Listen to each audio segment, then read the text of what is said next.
Welcome to the Coupon Bureau Partner Podcast. In this mini series, we spotlight innovators reshaping the future of digital savings with universal coupons. I'm Jeff Hudson, and today we're joined by Samuel Winslow, founder and CEO of Viffy, an emerging leader helping retailers and brands bring universal coupons to life through smarter, more connected savings solutions. Welcome, Sam. Cool. Awesome. Thanks for having me, Jeff.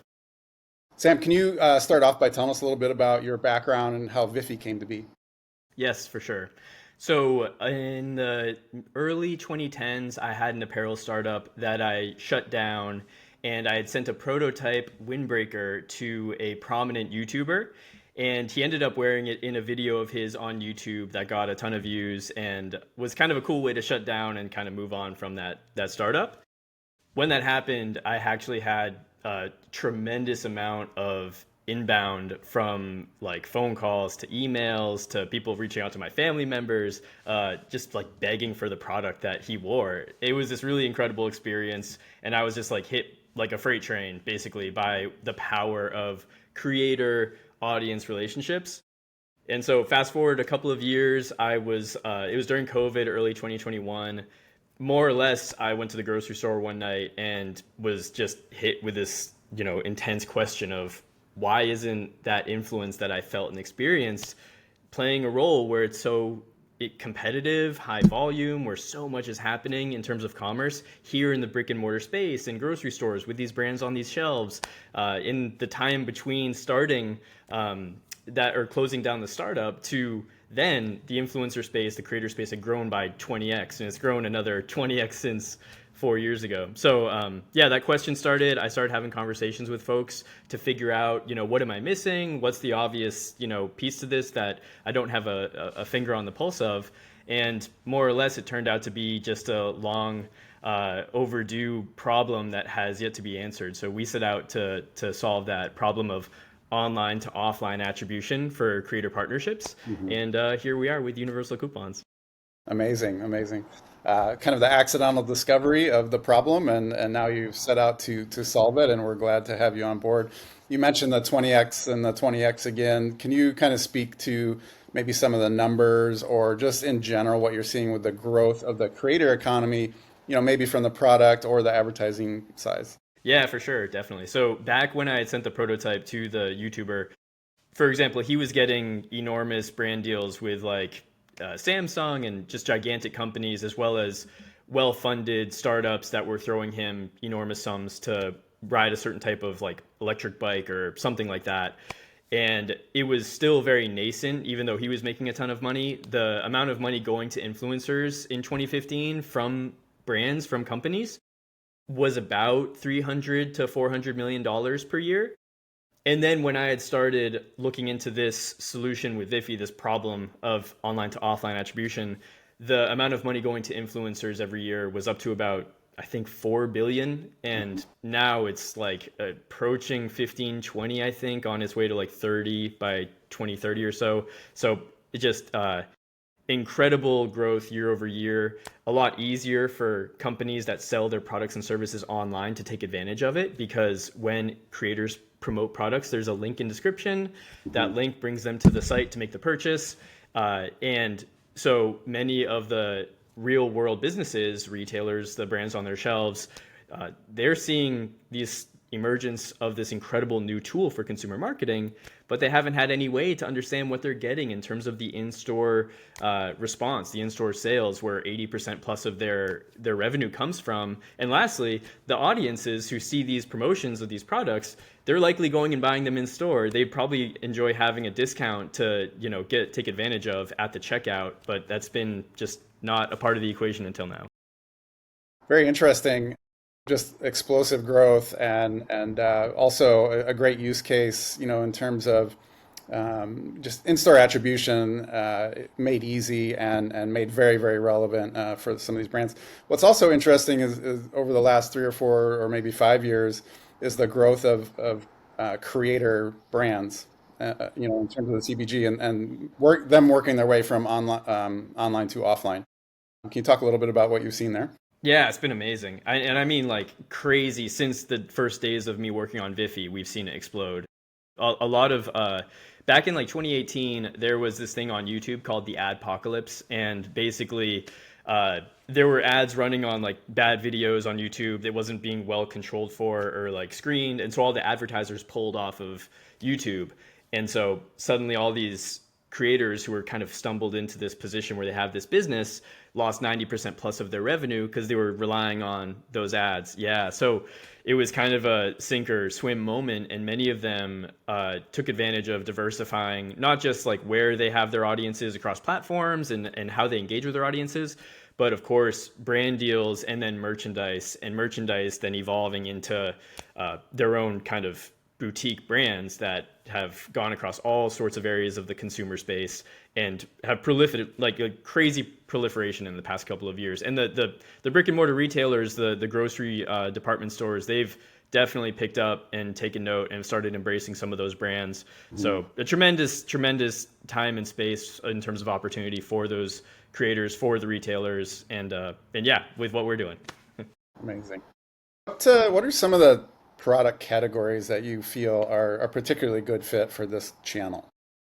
Yeah, so in terms of so to kind of define like what Viffy does in a nutshell and then lay it out to the categories, companies, when brands pay for online promotion, they pay for a creator to promote their product and service, whether it's a one-time thing, whether they've been working with them for years, whether it's their own brand they're promoting. They, of course, have the link in description where you can go and purchase the product and service. And with what we're able to do together, we're able to offer a second link in description that goes to a QR code based digital coupon that users can download and then scan at the checkout at an actual grocery store, at a retailer, get the discount on the product in real time. The influencer, the creator, gets a commission from the brand, and the brand gets meaningful, full closed loop attribution to that promotion. And so again, for all these brands that have 80% plus of their revenue in store, 80% plus of society is spending on those products and those categories in store, this is an incredible solution of online to offline attribution that we haven't had yet. And so coming around to your question, I think broad stroke, any business, any brand on shelf or retailer or restaurant or whoever that is working with creators for promotions, any of them stand to benefit tremendously from what we're doing together. Hmm. And particularly, I think in the fast moving consumer goods space, cosmetic products, snacks, all those types of things. Anything fast moving consumer good stands to tremendously benefit from what we're doing with no additional processes they have to implement around what they're doing today. It's pure value add, layering into what they're already doing with influencers. So yeah, kind of everywhere. Yeah. So just to be real clear, to lay out the problem, just in case anybody hasn't completely digested what it is right now, but the creator economy is the producer of the majority of the impressions that are consumed online right now. I don't want to say the majority, but a great deal of the content that is produced online is distributed, created, and consumed through these creators. And as the companies like Unilever and these large consumer packaged goods companies are publicly saying that we are intending to move a large portion of our advertising budgets to these creators to grow, to advertise, to acquire new consumers. They are running sponsored ads or placements with these creators right now, and they have really no tangible way to track whether those purchases that are made in store are tied at all or influenced at all by the creators. Is that a fair summation of the problem? Yeah, beautifully said. Essentially, the train left the station years ago with respect to creators being the future of consumer marketing, and only more so for the new generation that's coming around of age. And so this is here to stay. And many of these in-store brands, these retailers, they have had to make peace with not having any sort of meaningful connection between those online creator impressions and the in-store revenue that's generated. So they've made these decisions before even the solution that we have here that we're creating and bringing to the world together. So again, yeah, incredible value add to a pre-existing turns in the tide, essentially. Yeah. And how do you think that this new kind of digital offer, the way it's discovered and acquired by the shopper, how do you think it'll be received as this grows and becomes more of an adopted thing? Yeah, great question. I believe truly that what we are tapping into is a meaningful place to meet the consumer with respect to their acquisition journey. And so many audience members are discovering products through creators, and that's only going to continue to grow. It was happening, heck, well before. Many of the creators I've talked to since starting Viffy have had like people begging to buy products that they're not even promoting. They're just in their videos, you know? And so this is something that's been normal. It's only getting more normal.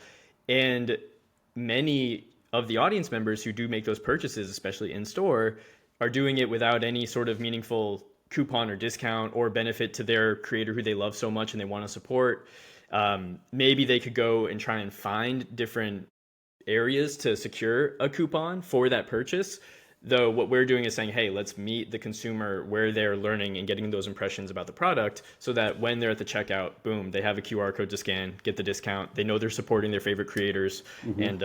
And then the brands, of course, are very happy. And the retailers are getting additional baskets in store, additional traceable foot traffic as a result of these brand partnerships. So, yeah, Yeah. win-win. Yeah. Yeah, definitely a win-win for especially for the brands as they are able to, if they want to do a potentially a campaign with 10 different influencers, each of those is going to have its individual attribution, so you know where your clips are coming from, as well as your redemptions, and it's just everything we should have is now becoming available.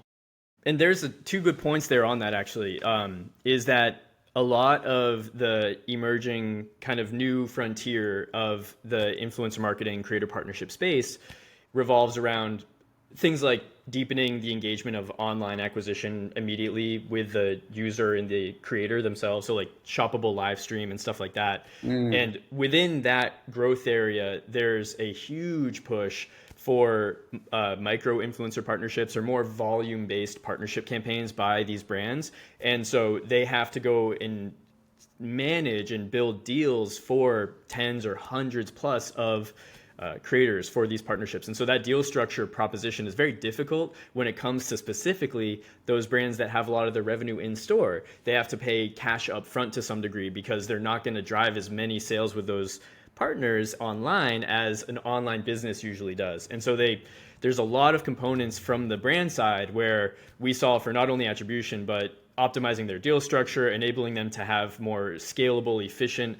influencer partnership kind of processes, and of course the insights that come with it via the attribution. So yeah, the brands they've been dealing with these problems for a long time, and yeah, lo and behold, they're still saying creators are the future. So we're just here to help enable them drive into that chapter together, taking advantage of this incredible new landscape that we have.